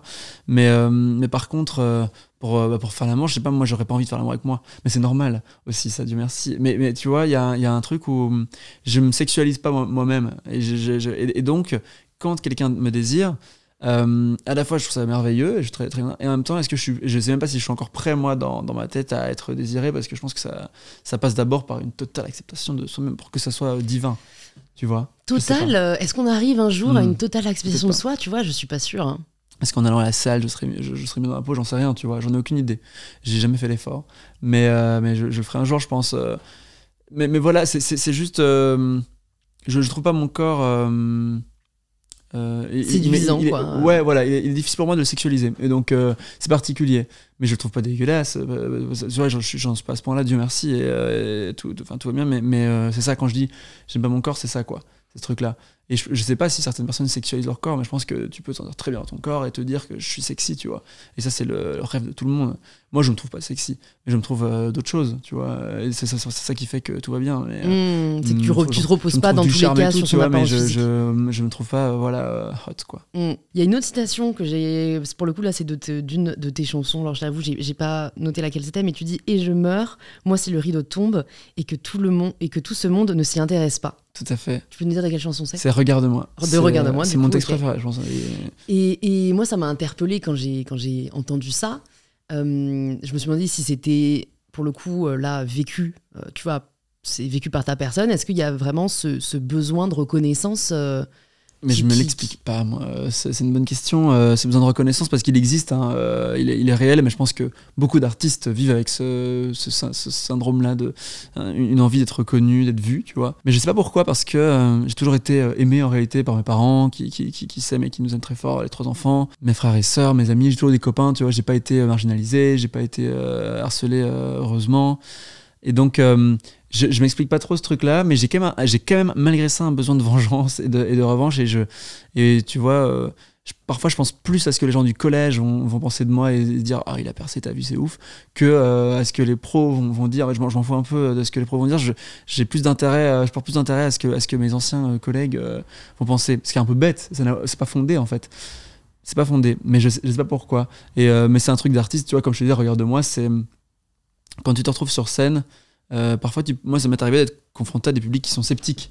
Parce que tu vas jouer dans une petite ville de France où personne ne te connaît encore, tu es dans une salle communale, tu vois, tu commences, moi c'est comme ça que j'ai commencé. L'année dernière, ça fait 1 an que je tourne, hein, c'est assez récent, mais j'ai fait les dates où il y avait 10 personnes qui me connaissaient. Et le reste, c'est un public de mecs qui ont 50, 60, 70 ans, 70, qui sont là parce qu'en fait, il se passe un truc dans la ville, mais ils ne savent pas pourquoi. Donc, ils me regardent avec des yeux comme ça, et ils sont figés.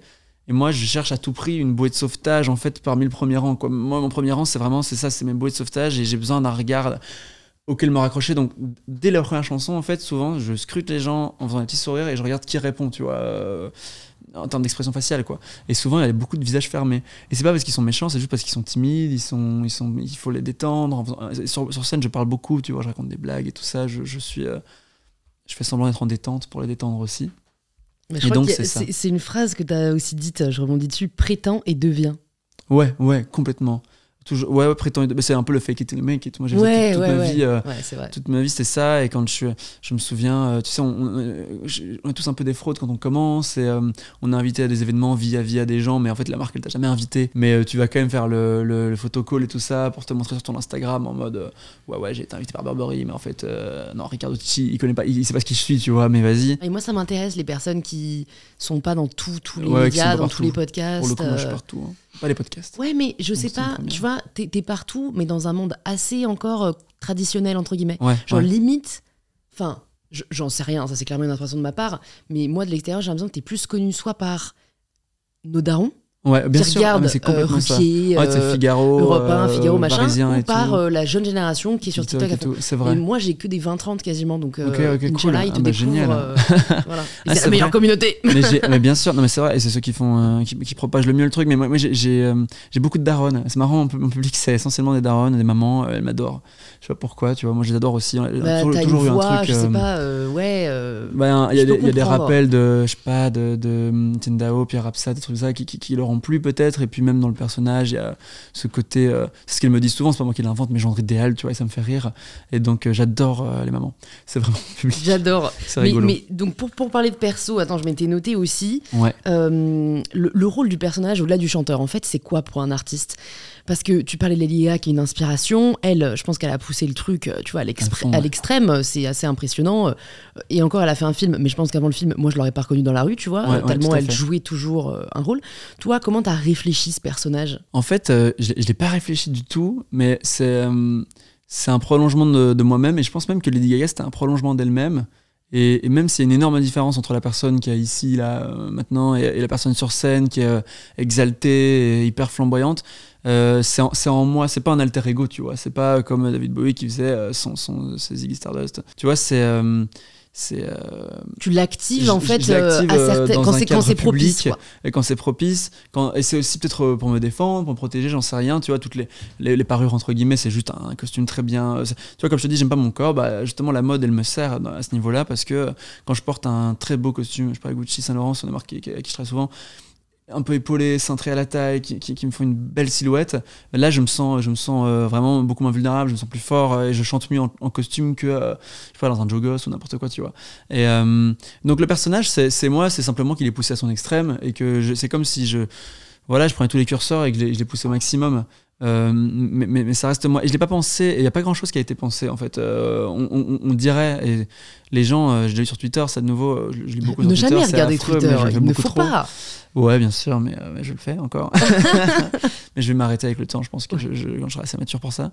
Et les gens disent, voilà, Pierre Demar, ce qu'on appelle un industry plan, et donc ça veut dire quand t'as un label qui a tout imaginé en fait, et que c'était vraiment prévu pour marcher, et qu'il y a tous les critères, je sais pas moi, les airs qui roulent, les costumes, machin, tout ça, et rien du tout, d'abord parce que mon label il n'intervient pas dans la musicalité, dans la direction artistique, j'ai un DA, mais il prend beaucoup de recul, enfin il est pas investi pleinement, il a investi mais différemment, quoi, t'as compris. Et, autre chose, c'est que justement ces airs qui roulent musicalement, mon phrasé, tout ça, rien n'a été réfléchi, pensé, intellectualisé. Tout ça s'est fait très naturellement. Et c'est pour ça que je regarde mes premières interviews, je me dis, oh là là, j'avais l'air drôlement pédant, alors que j'étais pas, mais je roulais des yeux comme ça, mais c'était plus de la gêne, de la timidité du début, tu vois, tu sais pas comment te conduire. Je regarde mon premier quotidien, c'est vrai que j'ai une façon de parler, c'est particulier. Et plus le temps passe, et plus je suis en détente, tu vois. Mais rien n'a été prévu ou planifié. Donc le personnage, c'est moi, simplement je le rends plus de nouveau excessif, tu vois, divertissant en fait, on fait l'entertainment, il s'agit de vendre du rêve, et si je venais comme ça en concert, comme tu me vois aujourd'hui, je vendrais pas du rêve, donc je m'habille en conséquence. Ouais, je vois ce que tu veux dire. T'as bien réussi à gérer le stress qui a généré cette médiatisation soudaine, enfin tu vois, à des plateaux télé, c'est marrant, parfois en plateau, elle me demande avant les prods, genre alors t'es stressé? Bon, moi je dis non parce que ça va, je sais pas, j'ai un podcast, je parle toutes les semaines pendant des heures, donc voilà.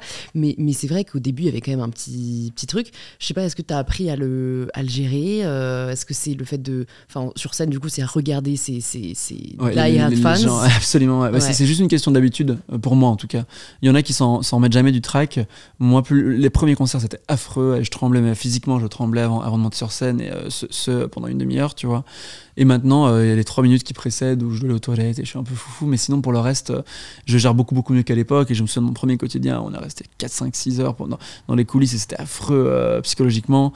Et le second, où ça s'est fait beaucoup plus tranquillement, tu vois. C'est juste une question d'habitude, et quand tu sors de ta zone de confort, en fait, forcément, la première fois, c'est désagréable, mais plus tu le fais, et quand on parlait de franchir ses peurs, bah, c'est ça aussi, hein.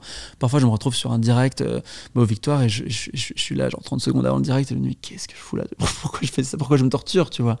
Mais c'est comme ça, c'est quand on franchit ces peurs-là qu'on va toujours plus loin, et qu'on s'accomplit, tu vois. Mais donc, beaucoup moins stressé aujourd'hui. À l'époque, oui, à mort, mais plus le temps passe, et mieux ça va. Parce que je prends confiance aussi en mes capacité. À l'époque, il y a un an, je chantais très faux, et aujourd'hui beaucoup moins. Aujourd'hui, c'est de mieux en mieux, tu vois. Oui. Parce que avec la pratique, forcément, j'ai pas pris de cours de chant, donc je venais de loin. Mais au bout de 45 concerts, tu commences à avoir certains automatismes, et dont la justesse. Et les victoires, alors raconte-nous les victoires de la musique. T'as reçu du coup la révélation pop, c'est ça, masculine de l'année. Ouais, révélation masculine de l'année. Tu savais Non, je savais, on sait jamais. Enfin, en tout cas, en ce qui me concerne, j'ai pas su avant le moment crucial, télévisé en direct. J'avais un espoir parce que tout le milieu pro, et c'est le milieu pro qui vote, aux victoires, c'est un peu un microcosme, mais encore une fois, c'est pas le public pour le coup sur ces catégories-là, me disait mais elle est pour toi, parce qu'ils ont vu le développement et qu'ils étaient admiratifs du truc, et que voilà. Donc j'avais envie d'y croire, tu vois, parce que j'avais fait les Energy Music Awards 6 mois plus tôt et j'y croyais pas une seule seconde, parce que c'est une question de communauté et j'étais en face de l'UJPK qui avait 5 fois plus de monde que moi, tu vois. Mais donc les victoires, j'y croyais un peu, mais je pensais que ça aurait aussi bien pu aller à l'UJPK ou Tiakola, qui était quand même favori aussi, parce qu'il a beaucoup plus écouté que moi. Enfin, voilà, il y avait plein de facteurs qui faisaient que je me posais des questions. C'était pas une certitude. Et la recevoir, par contre, ça a été incroyable. Tu ressens quoi sur le moment quand t'entends ton nom? Je voulais pleurer, j'ai pas pleuré. Dommage pour le cinéma, mais merde. Mais j'étais très touché. Ouais, à la fois, donc j'avais cette attente, et donc je suis presque soulagé. Je me dis. Et en même temps, c'est fou, c'est complètement fou. Et d'autant plus que ce nom, il sort de la bouche de Stromae. C'est lui qui m'a remis en fait la victoire de la musique. Et ça, je le savais pas, c'était une surprise absolue. Et Stromae, c'est mon idole, on en a parlé, mais j'ai 2 icônes dans la vie, c'est Lady Gaga et Stromae musicalement. Sinon, dans la mode, ce serait Karl Lagerfeld. Tu sais qu'il était grossophobe. C'est vrai. Oui. Et je sais qu'il faut parfois savoir séparer, mais je dis ça parce que j'en parlais dans ma vidéo, et je sais que le Met Gala lui est dédié cette année. Et je veux dire, le mec a quand même dit... les femmes qui critiquent les mains sur les défilés, genre c'est des fat moms eating chips in their couch. Ouais, c'est chaud. Donc, en fait, il a eu beaucoup de sorties. Il avait un œil, mais personnellement, je pense qu'il était très problématique. Mais en fait, je vais te dire, je connais pas tout ce qui a été dit, tout ça. Il a eu plein de sorties très foireuses, je pense, et qui sont aussi à ancrer dans une époque où on était, alors c'est pas qu'on était moins conscient, mais tu sais, c'était moins sur le devant moins déconstruit, c'était moins, il y avait pas de lumière qui était faite sur ces problèmes là, tu vois. Mais c'est pas ça pardonne rien. Par contre, humainement, au-delà de ça, parce que chacun a ses parts d'ombre et sa lumière, et je pense que en interview, il était quand même assez brillant. Au-delà de la vision, tu vois, genre, et si on met de côté les sorties, parce qu'il y a eu plein de sorties foireuses, mais il était très intelligent, très, très, très vif et généreux dans ses réponses. Et en fait, moi, ce que j'aime bien chez lui, je vais te dire ce que j'aime bien chez lui. Mais du coup, ça amène à des choses négatives, mais c'est son entièreté, tu vois. C'est qu'aujourd'hui, en fait, je regarde les interviews des personnes populaires et je me dis que tout le monde est très lisse. Et je me dis qu'en interview télévisée, pas forcément en podcast où on se laisse un peu plus aller, tu vois, mais je vais citer personne forcément, mais dans les chanteurs-chanteuses, acteurs-actrices, tout ça, je trouve que personne se trempe, tu vois, et t'as pas l'impression de voir un pote, c'est normal, c'est pas ton pote, mais je veux dire, et t'as l'impression qu'il y a un contrôle absolu de l'image, et je trouve ça hyper dommage, parce que ça laisse aucune place à des accidents heureux, à des moments de télé, des moments forts, et surtout au spontané, au naturel, et t'as l'impression de jamais connaître en fait ces personnes. Après, ce qui est important, c'est leur art, c'est peut-être pas la personnalité tant que ça, mais moi je suis de ceux qui aiment savoir un petit peu qui se cache derrière la musique ou l'œuvre, globalement. Et aujourd'hui, tout est très très poli. Enfin, il y a un truc où c'est lisse. Et Karl Lagerfeld, alors ça, il avait beau avoir des c'est sûr, il a eu le mérite de dire ce qu'il pensait et de penser ce qu'il disait. Et il y avait des choses très intelligentes. Il y avait des choses qui étaient connes, je pense, mais il y avait des choses qui étaient très intelligentes et très drôles aussi. Et donc j'aurais aimé avoir un jour dîner avec lui, tu vois, pour en savoir plus et peut-être parler des grosses et voir vraiment derrière le scandale, c'était quoi le problème, tu vois, c'était quoi, et parler plein de choses, tu vois. Ouais, c'est un être captivant, mais qui a son lot de problèmes, en effet, sans doute. Voilà, mais écoute, de toute façon, le but sur le podcast, c'est pas d'être qu'on soit d'accord sur tout, donc tu vois, je suis ravie qu'on en parle. Et donc Stromae. Ouais, Stromae qui me remet. Qui du coup, maintenant, c'est quitté, ça, toi, tu dois te dire, limite, c'est ça la victoire. C'était ça la victoire, c'était.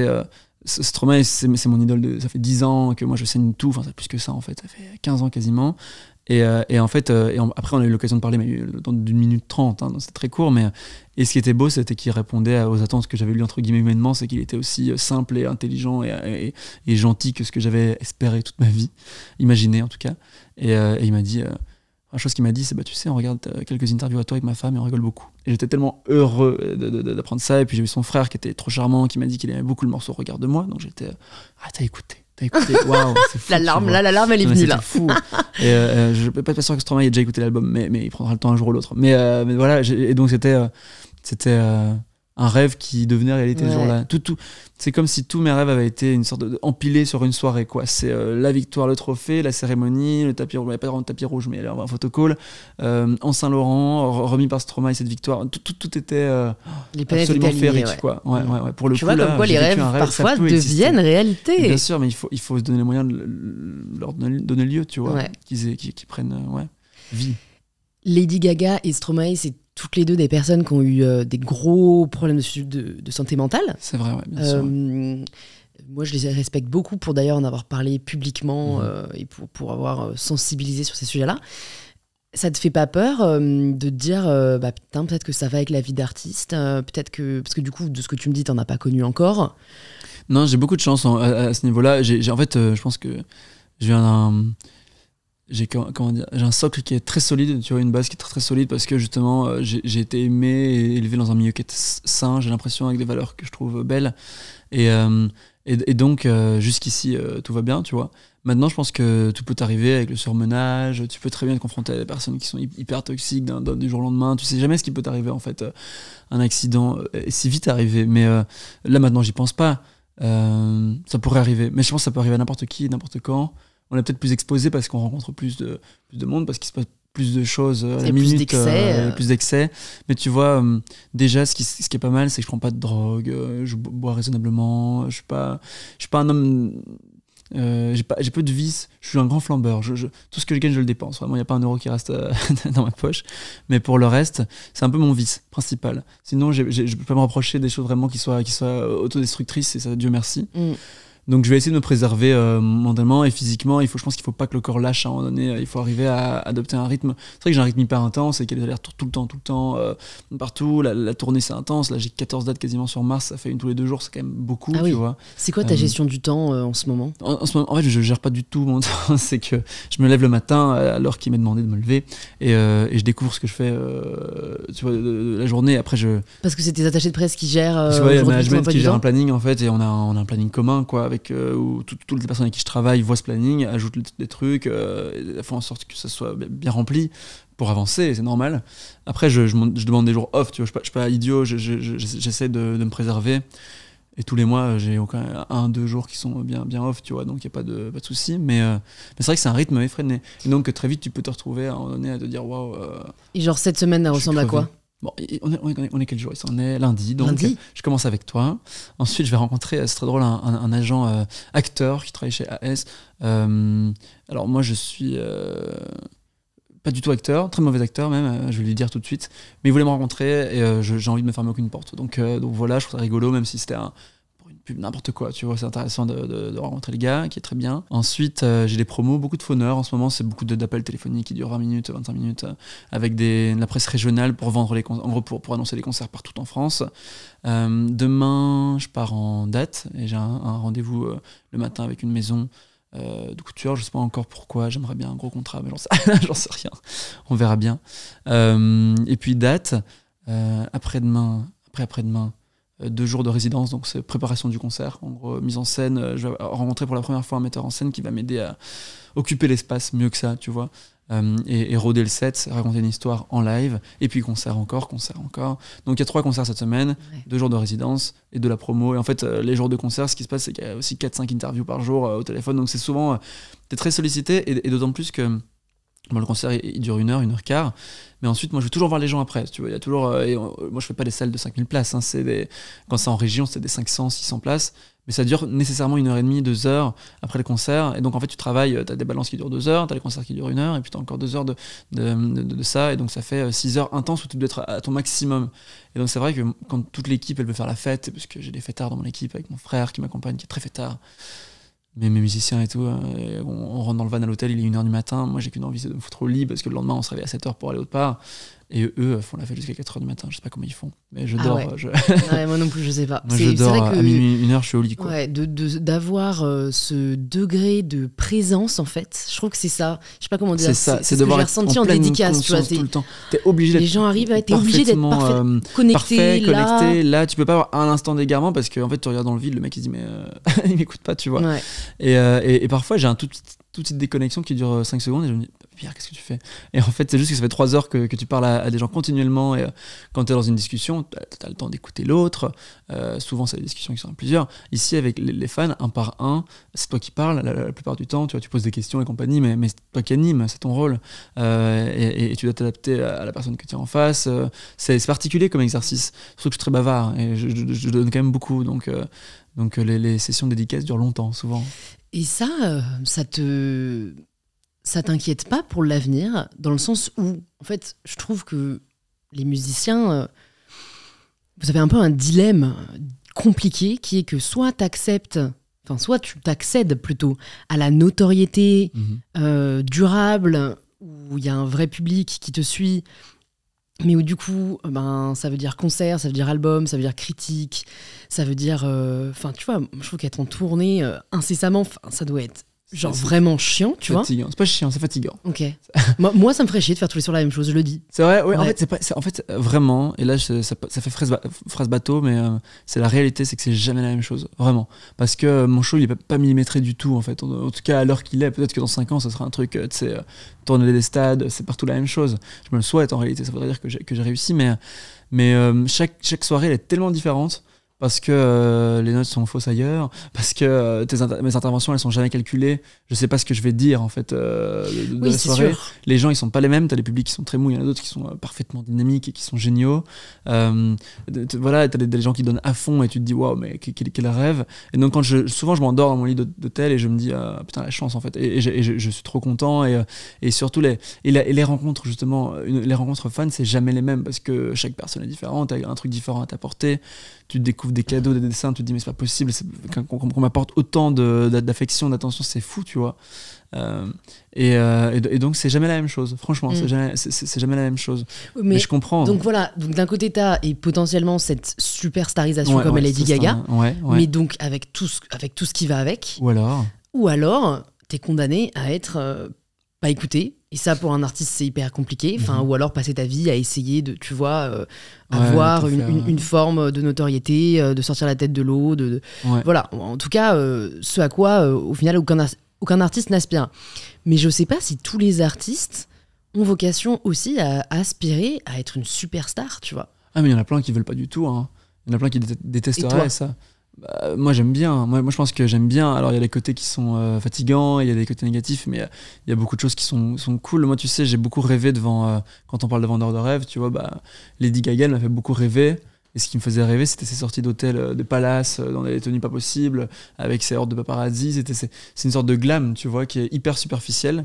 Je pense pas que je sois très superficiel, mais ça fait partie des choses qui me font douter parfois. Mais j'aime bien ça. Et en fait, j'aime bien le luxe que, alors, contrairement à ce que disent les gens sur Twitter, j'ai jamais connu, tu vois. J'étais dans une maison tranquille, il n'y a pas de souci, mais c'était une ferme à l'ancienne, pas forcément chauffée toujours et tout ça. Et moi, ça me fait rêver. Les hôtels, un palace, tu vois, genre, je suis allé au Hyatt il y a pas longtemps pour un défilé Saint-Laurent, j'étais invité gentiment là-bas. C'était une nuit de rêve en fait. Parce que, je sais pas, ça fait...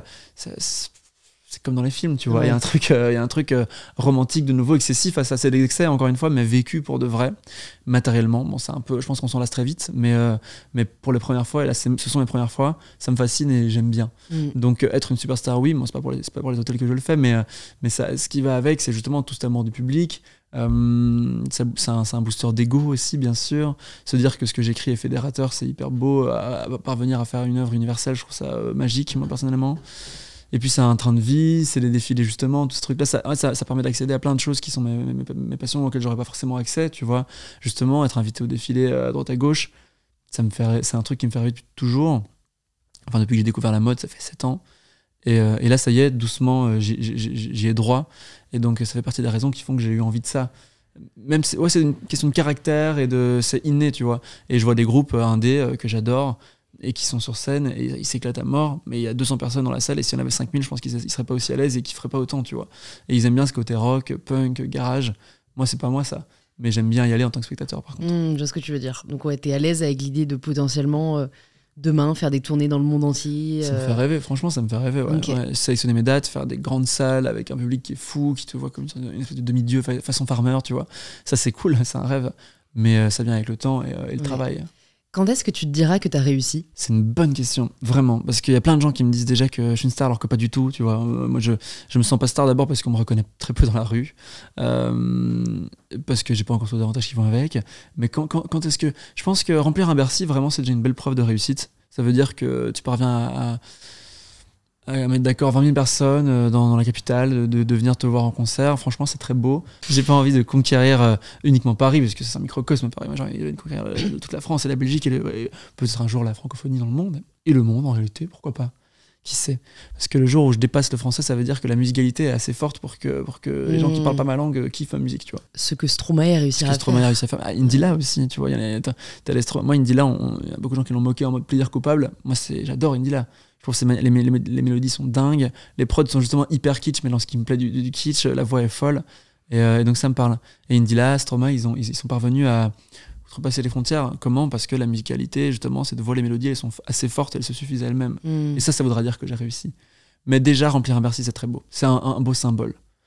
D'abord, il y a l'Olympia en mai, puis il y aura un Zénith dans un an, je pense. Trop bien, on te souhaite rendez-vous dans 2 ans. Allez, à Bercy.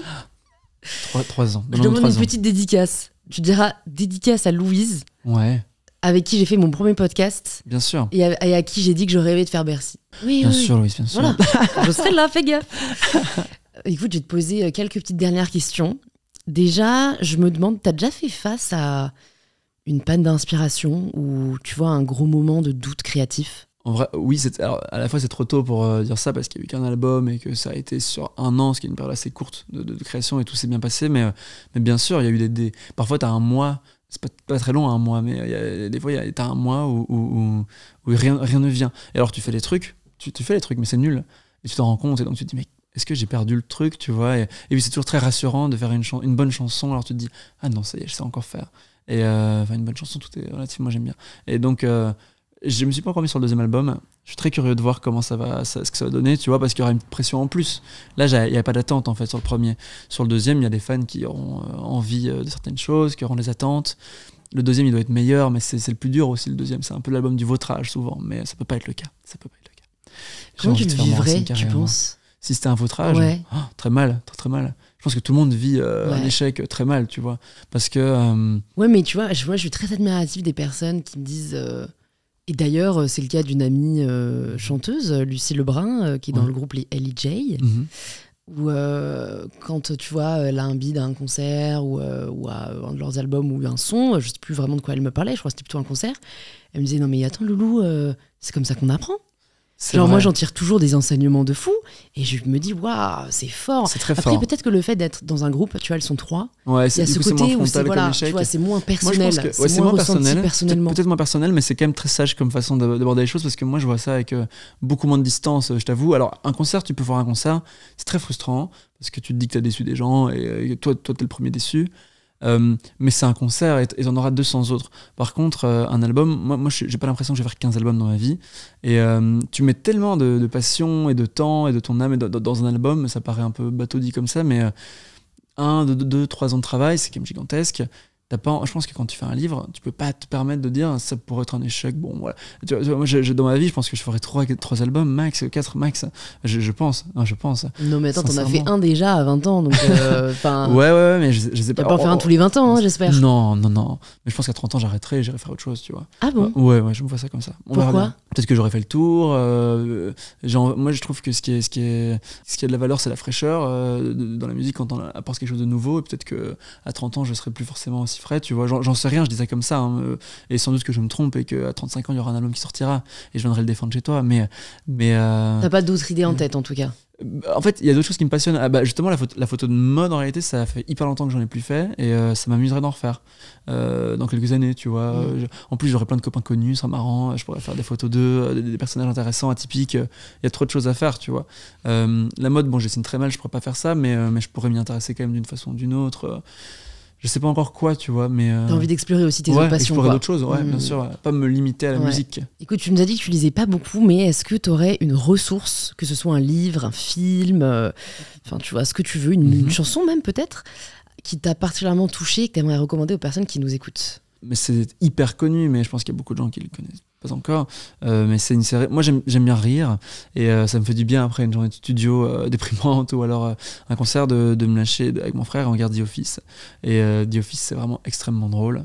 Et donc, je conseille, je recommande à qui n'a jamais regardé The Office et qui aime l'humour un peu absurde, tu vois, de regarder The Office parce que c'est hilarant et pour moi, c'est la série la plus drôle de tous les temps. Mais c'est un poil trop connu peut-être et il aurait fallu trouver un truc moins. Non, pas du tout. Moi, j'ai pas regardé par exemple. Donc, ouais. Je sais pas si t'aimerais ou pas. Je sais pas parce que moi, je suis pas bon public. Pas trop dans l'absurde et tout ou t'es... Non, je suis pas trop dans l'absurde. Bah, tu vas pas kiffer. En fait, c'est compliqué parce que déjà, j'ai pas de second degré. C'est vrai ? Ouais. C'est marrant quand t'as dit les drôle. Petites 10 ans sur TikTok qui sont très premier degré. Je suis là, donc j'ai 10 ans finalement. Mais mental, ouais, j'ai vraiment. J'en rigole, hein. Voilà. Après, non, moi, tu vois, Gad Elmaleh, par exemple, j'adore. Tu vois, je rigole de ouf. C'est très drôle, Gad Elmaleh. C'est très drôle. Mais parce qu'il est assez premier dog aussi. Hein. Bah, moi, ça fait très longtemps que j'ai pu regarder Gad Elmaleh. Quand j'étais jeune, j'allais avec mes parents en vacances, on regardait ça à la télé, tu vois. Mais j'avais 12 ans. Mais je trouvais ça hilarant. Florence Foresti, hyper drôle aussi. Sinon, stand-up, mais tu vois. Tu vois, je sais que souvent, il y a quoi d'autre comme série un peu. Tu as plus cette Friends et tout ? Non plus. Déjà, le fait qu'il y ait des rires derrière, ça m'énerve. Ça, c'est énervant, je ouais, c'est un peu... Qu'est-ce qui te fait rire comme série ? Je sais pas si je regarde tellement des séries qui me font rire. Bah, t'aimeras pas The Office. Ok. Regarde pas The Finalement. Office. Mais si vous avez un petit peu de second degré, regardez The Office, c'est trop bon. Et en second degré aussi, hyper drôle, c'est Monsieur Fraise. C'est très niche, c'est un parce que c'est très écouté, donc il faut que les gens aillent voir. C'est un comédien, il fait stand-up, et il est hilarant. Et c'est un spectacle qui s'appelle Madame Fraise en ce moment, qui tourne un peu en France. Trop bien. Et j'ai été voir ça en Belgique, moi, là, il y a pas longtemps. Et c'est la personne qui me fait le plus rire au monde. Mais de nouveau, c'est très second degré, très absurde, quoi. Je te conseille pas. Non, mais il faut peut-être que je me fasse une éducation, tu vois, du second degré, non? Je pense qu'on est d'une façon ou d'une autre. Bon, du coup, si jamais tu pouvais entendre quelqu'un au micro d'InPower, qui est-ce que tu aimerais entendre? C'est une belle question, ça. Je t'aurais dit Karl Lagerfeld, tu m'aurais frappé, et puis il est décédé, donc c'est compliqué. Voilà. Tu peux me dire Stromae? Stromae, il est passionnant. Ton choix. Non, mais Stromae, vraiment, c'est quelqu'un de passionnant en interview et il se donne beaucoup et tout ça. Mais il a fait une interview géniale pour, tu vois, Taxi ou pas? Parce que c'est un format belge, mais en gros, c'est un taxi et c'est un peu le divan, quoi. Ah oui, ok. Tu parles un peu et qui était très bonne. Et je pense que c'est pas similaire ici, mais on se livre beaucoup et ça, il y a un truc quand même, il y a des points communs. Donc je connais déjà sa réponse, entre guillemets, même si tu auras des questions qui sont nouvelles. Qui est-ce que j'aimerais bien entendre en interview? C'est une bonne question, tiens. J'ai rencontré Laetitia Casta il y a pas longtemps, j'ai trouvé passionnante et pleine de douceur et de... J'aime bien.